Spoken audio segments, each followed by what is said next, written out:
गोजोन्थों good morning everyone welcome back नोंथांमोनखौ आंनि गोसो गोरबोजों बरायनानै लाग्रानाय थाबाय। नोंथांमोननि गेजेराव आङो बेखौनो लाबोनो सानदों, मैया जे रोनगोरा नार्जारी जोंनि रायजो सभानिफ्राय दैथायहरजानाय एमपि बिथाङा जोंनि बर' हारिनि थाखाय मा बुंदों, बिथांनि माखासे स्पिचखौ खोनासंदो आरो बिथांनि मेसेजजों आरो गौरव गगৈनि मेसेजजों कम्पेयार खालामनानै नाय आरो माबानि मणिपुरनि बिमल होननाय सासे एमपिआ माबायदि स्पिच होदों नोंथांमोनहा बेखौ नायदो। बिथाङा गावनि मणिपुरनि थाखाय बिथाङा बिसिबां स्पिच गोरायै बिथाङा बुंदों गावनि मणिपुरनि फारसे नायनो थाखाय आरो गासै गावसिनि बाथ्राफोरखौ दिखांजानो थाखाय। नाथाय दिनै जोंनि रोनगोरा जे नार्जारी बिथांखौ एमपि रायजो सभानि एमपि जोंनि माबानि थाखाय मा बिसिबां बाथ्रा दिखांदों बेखौ नोंथांमोना नुनो मोनगोन। बिथाङा प्रमद बर' लिरनानै हरनायखौसो बिथाङा मा होनो रिडिं फरायनायखौसो बेबायदि मोनदों रायजो राजाफोर। नोंथांमोना भिडिअखौ फुल उइदाउट स्किप खालामनानै कम्पेयार खालामनानै माबा कमेन्ट खालामहर। नोंथांमोनहा बेबायदिनो मोजां मोजां भिडिअखौ नायबाय थानो गोसो जादोंबा साबस्क्राइब खालाम आरो लाइक खालाम। नोंथांमोनहा नाय। Thanks, sir.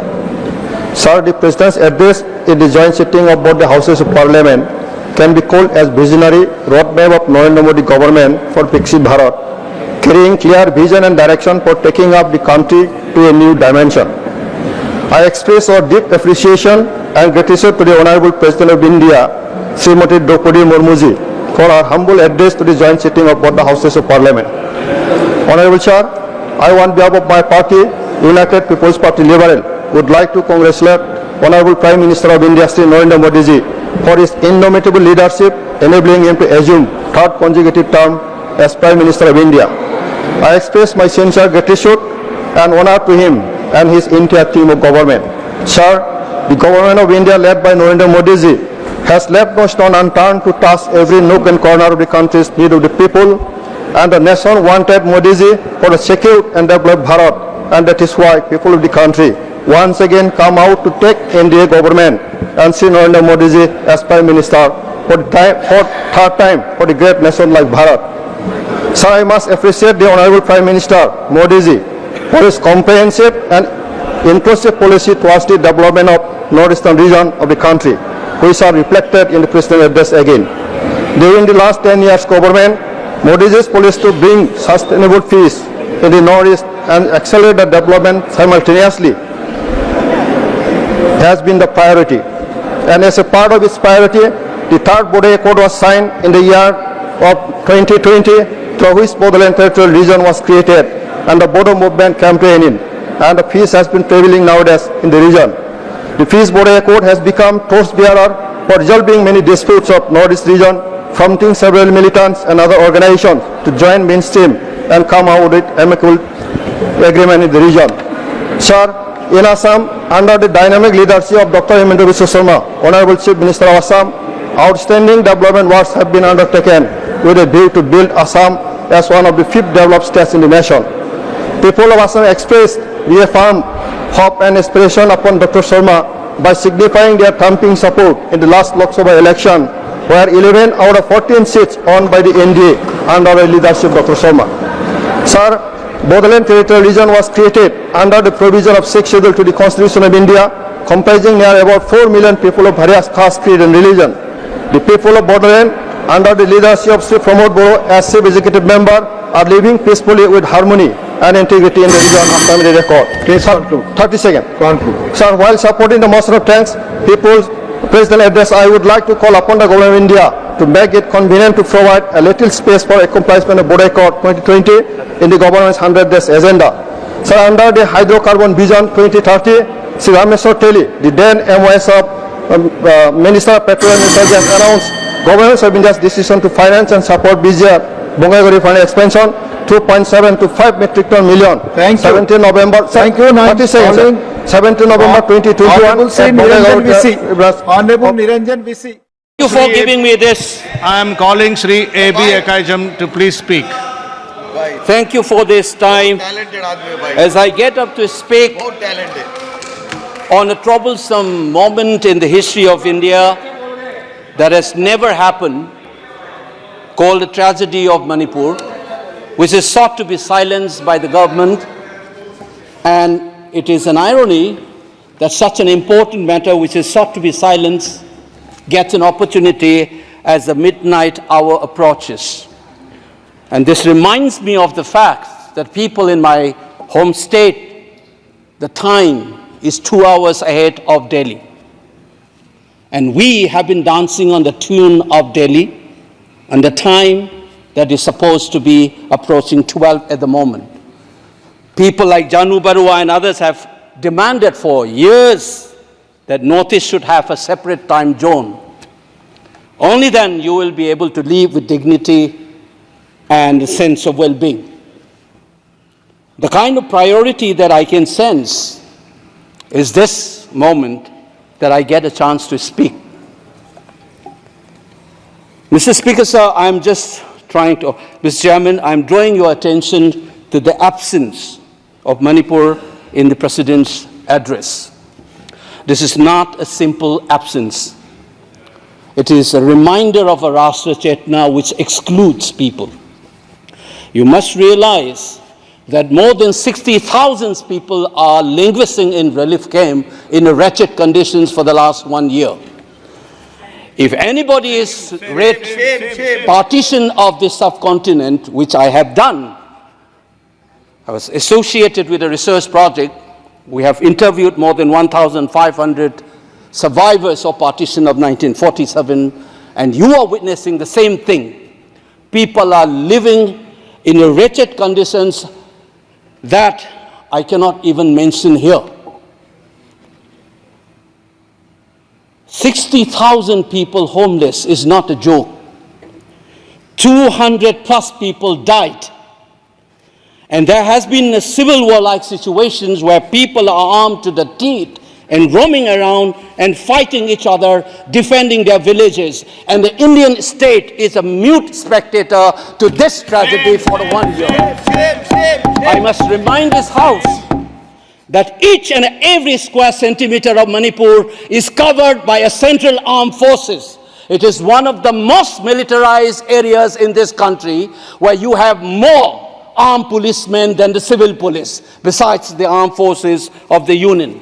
Despite this, how is that 60,000 people were rendered homeless and villages in thousands were destroyed?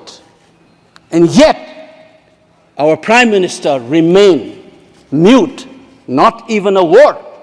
And the presidential address did not even mention that. Shame. And I said that this silence is not normal. It is a reminder of the fact which many scholars have said, that there is a continuity between colonial and the post-colonial period. Today we are observing a day where we begin a new criminal laws, seemingly discarding the colonial heritage. But as Ashish Nandi says, colonialism is a state of mind. It is a psychological phenomenon. It is an outlook, the way you look at the people, the way you look at the world. And the fact that this continuity is shown by neglecting the tragedy of a state, which is the 19th state of the Union.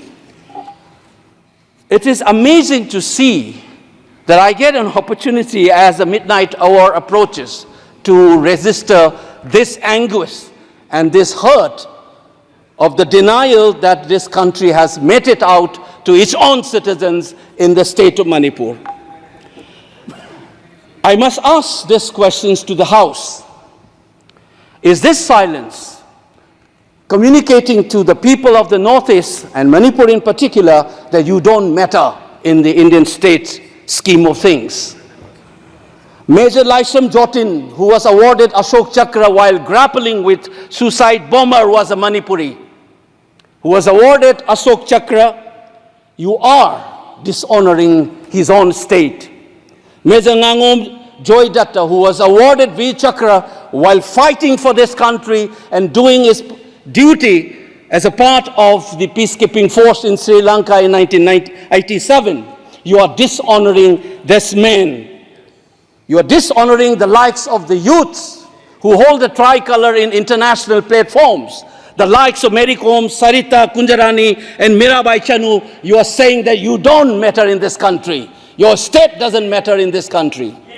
You are also saying that the likes of Ratan Thiam, the icon of the culture of this country, Harivam Sham Sharma, don't matter in this country. If you have an iota of concern for this state, there would not have been a silence. There would not have been a silence in this house, nor in the presidential address.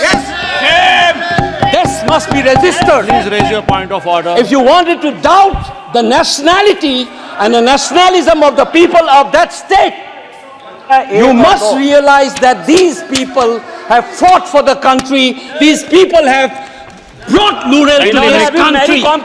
Please remember this. And that is what the silence means. 1 second. क्या बात कर रहे हो? And I am telling you गलत नहीं हो this. सकता है। मैरी कॉम को हमने मेंबर ऑफ पार्लियामेंट बनाया, भारतीय जनता पार्टी ने मेंबर ऑफ पार्लियामेंट बनाया। हमने कैसे नहीं इज्जत दी मणिपुर को? मणिपुर को स्पोर्ट्स यूनिवर्सिटी दिया। और आपसा जो है, मैं एक ऐसा आदमी हूं कि मेरे मामा को मणिपुर में गोली लगी, वो सीआरपीएफ के डीआईजी थे, इनको शहीद नहीं पता है। और 1956 में पहला आपसा मणिपुर में लगा, और 1956 से आज तक कांग्रेस के कारण मणिपुर की यह स्थिति है। 5 years after independence, can you negate this fact? We are talking about the inclusion of the Northeast history after 75 years. That's a classic exclusion. India was an anthropological subject, not a historical subject in the eyes of the colonial forces. And today, the Northeast remains outside of the history of the Indian history textbook. That is why you treat them as the other. And that's the silence. And the silence on the Manipur tragedy is not unique. It is a reflection of this general continuity of the colonial in the post-colonial. It is sad to see a nationalist party like the BJP will feel comfortable with this silence on the tragedy of Manipur. Keep your hands on your heart and think about the 60,000 people who are linguistic in relief camps. And those mothers, those widows, think of them. And then you talk about nationalism. Point is made. He made Only his point. then we will understand what this tragedy means. And Mr. Chairman, the hurt, the anger has thrown a nobody like me to be part of this temple of democracy. Beating the BJP cabinet minister, think about the pain. If you hear an anxiety, anguish and pain in my voice, please go back and see those 60,000 people linguisting in the relief camp. Don't talk about partition remembrance till you bring that. I would keep quiet the moment the Prime Minister opened his mouth and the Nationalist Party says that Manipur is part of India and we care for the people of that state. Only then I will accept what is nationalism in our face.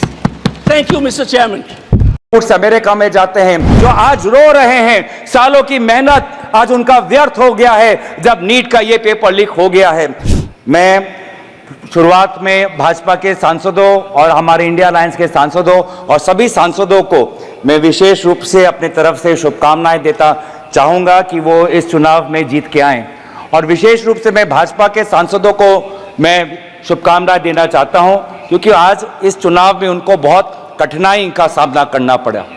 इससे पहले दो जो चुनाव हुए, 2024 का चुनाव, 2019 का चुनाव, उन दोनों चुनावों में उन्होंने सिर्फ नरेंद्र मोदी जी के नाम पर वो सत्ता में आए और इस सदन के अंदर आए, लेकिन इस चुनाव में उन्होंने खुद अनुभव किया होगा कि इस बार वोट उनको प्रधानमंत्री नरेंद्र मोदी जी के नाम पर नहीं, अगर आए हैं तो आपके काम और आपके परिश्रम पर आए हैं। आपसे भी कई सांसद ऐसे आए हैं जो घिस घिस के आए हैं, 30,000 वोट से आए हैं, 5000 वोट से आए हैं, आप अपने बल पे आए हैं, किसी प्रधानमंत्री के नाम पर नहीं, आप अपने बल पे आए हैं। और इसीलिए मैं आपको शुभकामनाएं मैं देना चाहूंगा और याद दिलाना चाहूंगा कि भारत की आवाम इस वोट से यह कहना चाहती है कि वो इंसान जो खुद को भगवान समझता है वो भगवान नहीं, सिर्फ इंसान है। यह संदेश आज देश के जनादेश में हमें दिखाई देता है और मैं धन्यवाद करना चाहूंगा इस देश के आम नागरिकों का, जिन्होंने आज एक प्रधानमंत्री को नहीं, आज देश ने एक मजबूत नेता प्रतिपक्ष को चुना है। आज देश ने एक सत्ता को नहीं, आज देश ने एक मजबूत विपक्ष को चुना है। और इसीलिए मैं देश के लोगों का आभार प्रकट करता हूं और देश के लोगों को आपके जरिए ये मैं संदेश देना चाहता हूं कि आपके होते हुए हम ये संघर्ष जारी रखेंगे। लोकतंत्र को बचाने का संघर्ष, संविधान को बचाने का संघर्ष, पिछले दलित वंचित अल्पसंख्यकों का संवैधानिक अधिकार बनाने का जो संकल्प हमने लिया है, हमने ये मुहिम छेड़ी है, ये मुहिम पे हम ये चढ़ते जाएंगे, इस रास्ते पे हम चलते जाएंगे। हम आवाज बन के रहेंगे उन देशवासियों की जिनकी समस्या ना आज इस सदन में व्यक्त होती है ना अखबारों में व्यक्त होती है। हम आवाज उठाएंगे उन गरीब लोगों की जो आज अस्पताल में लगभग 6-6 साल उनको रुकना पड़ता है पर उनको सर्जरी का अपॉइंटमेंट नहीं मिलता है। हम आवाज उठाएंगे वो सड़क पे सोते हुए युवाओं की, लोगों की, जिन पर एक अमीर का गाड़ी, एक अमीर बाप का गाड़ी का बेटे का गाड़ी रेंजते हुए उनको मार देता है और फिर वो बेटा बाद में बेल पर निकल जाता है और उन जो लोग जो सड़क पे सोते हैं आज उनके बारे में कोई नहीं सोचता। हम बात उठाएंगे उन छोटे दुकानदारों की जिनका दुकान, सालों का दुकान आज टूट जाता है जब एक मंदिर का विस्तार होता है। हम बात उठाएंगे उन बेरोजगार युवाओं की जो आज वीजा भटक के संघर्ष में आज वो कभी पनामा के रूट से अमेरिका में जाते हैं, कभी कनाडा जाते हैं, कभी यूरोप जाते हैं, कभी मिडिल ईस्ट जाते हैं। आज यूपी, हरियाणा, पंजाब, गुजरात का युवा आज उसको देश के अंदर नहीं, अगर रोजगार मिलता है तो विदेश में मिलता है। हम उनकी आवाज उठाएंगे। हम आवाज उठाएंगे उन बच्चों की जो आज रो रहे हैं, सालों की मेहनत आज उनका व्यर्थ हो गया है जब नीट का ये पेपर लीक हो गया है। हम बात उठाएंगे उन जवानों की जो आज जम्मू में जिनकी आज शहादत हुई है। हम बात उठाएंगे उन ऑनेस्ट टैक्स पेयर्स की जिनका पैसा आज हम देख रहे हैं कि कहीं बिहार पर पुल गिर जाने पर उनका टैक्स पेयर का पैसा व्यर्थ होता है, तो कहीं एयरपोर्ट का टर्मिनल लीक होने पे उनका टैक्स पेयर का पैसा व्यर्थ होता है। पर हमें यह भी पता है कि प्रधानमंत्री मोदी जी अपना रवैया नहीं बदलेंगे। प्रधानमंत्री मोदी जी के पास दो ही अस्त्र है, एक भय है और भ्रम है। भय वो दिखाते हैं इनकम टैक्स, ईडी और सीबीआई के साथ, लेकिन देशवासियों ने इस बार कह दिया है कि हम इनकम टैक्स, ईडी और सीबीआई से डरते नहीं हैं। और दूसरा जो उनका अस्त्र है वो भ्रम का, वो हमने प्रचार में भी देखा। बांसवाड़ा में उन्होंने क्या कहा, बांसकाठा में उन्होंने क्या कहा, और जिस प्रकार से प्रधानमंत्री मोदी जी के भ्रम को देशवासियों ने लोकसभा चुनाव में नकारा, उसी तरीके से आज भी आप राहुल गांधी जी के भाषण पर जो भ्रम फैलाने का कोशिश कर रहे हैं, उस कोशिश को भी देशवासी नकारेंगे। इसीलिए मैं देशवासियों के प्रति मैं आभार प्रकट करता हूं, क्योंकि देश बदल चुका है, सदन बदल चुका है। आज आप देख रहे हैं कि जब विपक्ष जब अपनी बात उठता है तो प्रधानमंत्री को भी, कैबिनेट को भी अध्यक्ष महोदय से संरक्षण मांगना होता है। मैंने ऐसा नजारा पिछले 10 साल में नहीं देखा कि नेता प्रतिपक्ष बोल रहा है, विपक्ष बोल रहा है और गृह मंत्री उठ के बोल रहे हैं कि हमें संरक्षण दो, हमें संरक्षण दो, हमें संरक्षण दो। यह है ताकत लोकतंत्र की, जहां पे सत्ता पक्ष हो, जहां पे विपक्ष हो। अगर आपके पास सत्ता है इसका मतलब यह नहीं कि आप सही हो, अगर हम विपक्ष में हैं इसका मतलब हम गलत है, ये इसका मतलब नहीं है। सत्ता पक्ष और विपक्ष लोगों की दो राय रखता है और फिर जनता जनार्दन निर्धारित करती है कि वो किसको राय को स्वीकारता है, चाहे वो सत्ता हो का विपक्ष को। और इसीलिए आज में देश बदल चुका है उत्तर पूर्वांचल से, जहां से आज मणिपुर के 2 सांसद हम जीत के आए हैं। नागालैंड में हम पिछले बार जब कांग्रेस पार्टी जीती थी तो वो 1996 में थी, अब आज दोबारा हम 2024 में जीत के आए हैं। मेघालय में इनके जो टूरा लोकसभा सीट हम जीत के आए हैं, वो पिछला सीट हम 1996-98 में हम जीते थे, आज दोबारा वो टूरा लोक लोकसभा सीट हम जीत के आए हैं। आज एनडीए को उत्तर पूर्वांचल के लोगों ने नकारा है। मणिपुर में दोनों सीट हारे हैं, नागालैंड में एक सीट हारे हैं, मेघालय में ये दोनों सीट हारे हैं। मैं धन्यवाद करना चाहता हूं आपके द्वारा जोरहाट के लोगों को जिन्होंने एक मुख्यमंत्री को हराया, और मैं धन्यवाद करना चाहता हूं धुबरी के लोगों को जिन्होंने एक सांप्रदायिक शक्ति को 10 लाख वोटों से हराकर एक संदेश दिया है कि चाहे वो अल्पसंख्यक हो, लेकिन कोई भी व्यक्ति अपने आप को धार्मिक गुरु भी कहता हो, लेकिन धर्म के नाम पर अगर समाज को बांटता है तो प्रजा उसके साथ नहीं होगी। तो मैं धन्यवाद करना चाहूंगा, और ये बदलाव लाने के लिए वे सारे जो समाज के विभिन्न वर्ग हैं, मैं सभी का आभार प्रकट करता हूं। वे हजारों लोग जो राहुल गांधी जी के साथ भारत जोड़ो न्याय यात्रा पे चले, मैं उनका धन्यवाद करना चाहता हूं। मैं उन पत्रकारों का धन्यवाद करना चाहता हूं जिन्होंने निष्पक्षता से अपने पत्रकारी का जो उन्होंने जिम्मेवार उन्होंने उठाया। आज एक संदेश गया उन पत्रकारों को जिनको हौले हौले प्रधानमंत्री मोदी जी से प्यार है। एक संदेश गया उन पत्रकारों को जो कहते हैं कि ये तो सिर्फ फॉर्मेलिटी है, कि अपनी पत्रकारिता पर ध्यान दे, नहीं तो लोग आपको देखना बंद कर देंगे। मैं आज युवाओं को मैं आभार प्रकट करना चाहता हूं क्योंकि उन्होंने व्हाट्सएप का इस्तेमाल नहीं किया, उन्होंने अपना विवेक का इस्तेमाल किया। मैं उन सनातन धर्मों को मानने वाले लोगों का मैं आभार प्रकट करता हूं जिन्होंने आज नफरत और हिंसा पर नहीं, लेकिन धर्म जो हमें सिखाता है इंसानियत, चाहे हिंदू हो, चाहे मुस्लिम हो, चाहे ईसाई हो, चाहे सिख हो, हर धर्म हमें सिखाता है कि हम एक अच्छा इंसान बने। इंसानियत के आदर्शों को हमें सिखाता है, समाज एक आदर्श बने वो हमें सिखाता है। मैं गुजारिश करना चाहता हूं आपके द्वारा, मैं अब अंत में आ रहा हूं सर, लास्ट के मैं 2-3 चीजें बोलना चाहता हूं। मैं आपके द्वारा मैं गुजारिश करना चाहता हूं कि आप बार बार बात करते हैं कि हमने एक नया सदन बनाया, लेकिन क्या यह उचित नहीं होता कि चाहे पुराना सदन हो चाहे नया सदन हो, इन दोनों सदनों के सामने डॉक्टर भीमराव अंबेडकर की मूर्ति हमारे सदन के सामने होनी चाहिए थी? क्या यह उचित